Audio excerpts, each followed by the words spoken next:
thông minh và dễ dàng. Lũng thảo chiếu nhì và phủy, chiếu dòng hải, vẹn miền nhì giảng. Bà bèn phim nhì giảng to, bún nín ấy. Miên dấu máu, chiều mai nháy nhì xỉ căn chân tài. Bà nhiệm căn, dấu phải nhì miên, mai thông minh. Hiếu chính nhì miên, mai diệp dúa, nhì cháu to nín bùa. Bà hiếu ngao hiếu chuốt nhì miền, dấu máy diệp dúa nhì xỉ, bún căn dụ miệng. Dụ thiên hung nấu nhìn hồi, xin rồi thỉnh mái tú hải nhung. Bà dấu tú họp nhì xỉ, hai diệu miền biểu đứt máy dụ tài. Mãi mai tòng game nhì miền, dấu hiếu chính, diệu to nín yang dạ nhì cháu. Bà ó miền lại nín dấu, nhì ó xỉ, bún nín đọc. Hiếu chính nhì miền, dấu tú họp, diệu diệu tú nín. Hiếu mái chính nhì miền, hàn nhì xỉ, lốp chiến nín. Ó miền tài mình, nín mai làm thăm, nhì thảo chiến dụ miệt. Miên hoài miên, thăm ôi tú nhì, ya bài dình mẹ. Khu miên tú diệu, biểu đứt, khuẩn nạn. Tào duẩn ó miên, quang dụ khấu nạn. Mái khảo thiên hung nhì miên, lồng duy con nhì hòa. Bài hoài nín nhì choàng lặng miên. Bà khu miên nhì quần trang, hai diệu tú nín. Khu miên tú lũng, chính nhì miên dân nhiều. Ó miên dụ miệt, doàng miên dân nhiều nhì hiểu.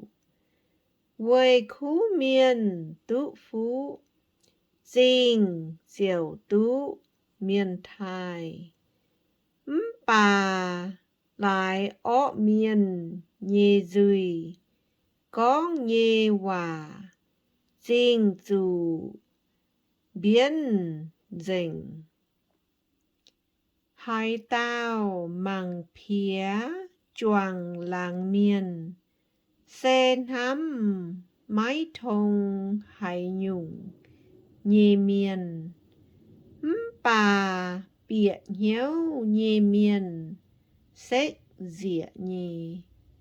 Chia nái chia úa, con hên hòa nhì miên.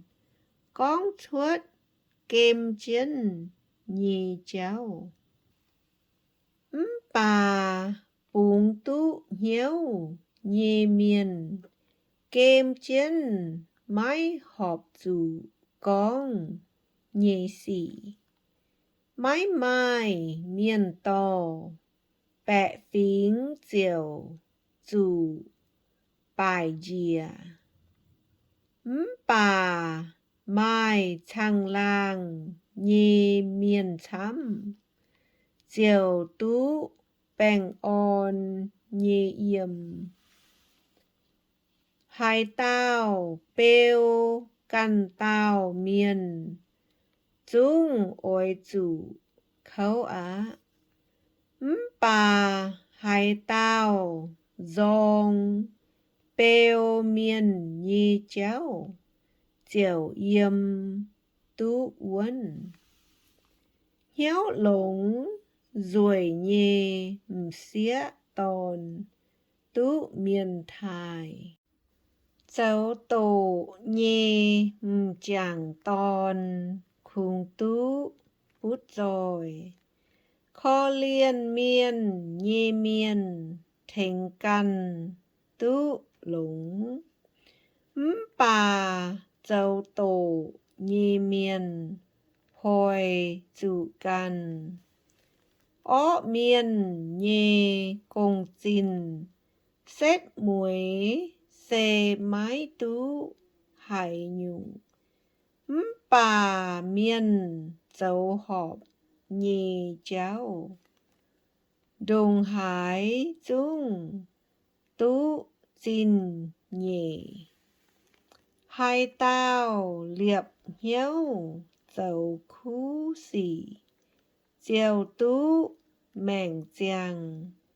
Hai tao ló ó nhì xỉ. Diều chủ tài.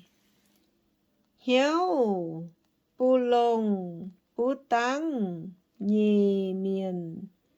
Chiếu yếu hải. Bà cháu tú họp nhì miền. Bùn nín án hay. Ôi chủ hiếu tình. Ó miền máy hay.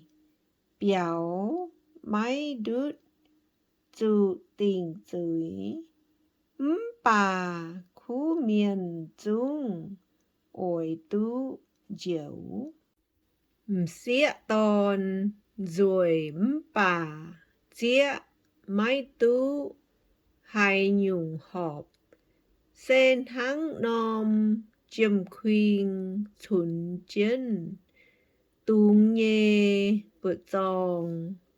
Khu miền ôi nhê xét muối tú lũng.